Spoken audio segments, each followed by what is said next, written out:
What about all the stuff that has to happen on a regular, ongoing, never-ending basis after your website is launched?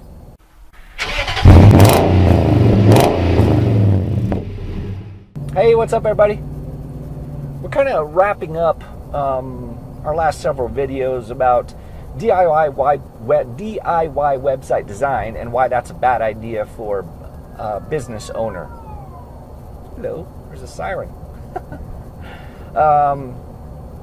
Anyway, once your website is up and running, once the design process is finished, you're not done with your website. There is never-ending, ongoing stuff that has to happen in the background and the foreground of your website. And, that can include just all the things with hosting it, providing security, making sure that your site is secure, and that backups are taken on a daily basis, and recovery of your website in case something does happen. It can be recovered from a backup.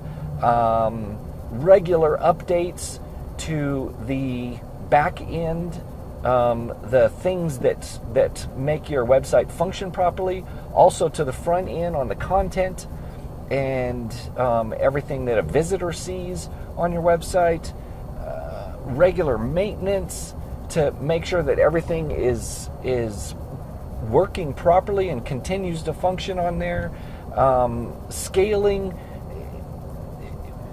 adding functionality to your website as your business grows or changes focus or direction, just making sure that your website has the ability to scale, feature additions, or feature changes. Just there's a never-ending list of stuff that has to go on to host and maintain a proper website. And that should be in the hands of a professional. There's a limited amount of that stuff that happens on a DIY website platform, but it's going to be nothing like the level of a professional in providing hosting and support for your website. And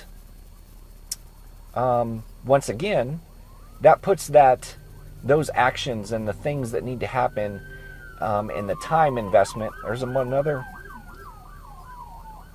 siren. Something's going on. Anyway, it puts all that time investment in the hands of the pro. That's what you're paying for, instead of you having to spend the time doing all those necessary things. So think about that, and I'll see you on the next one.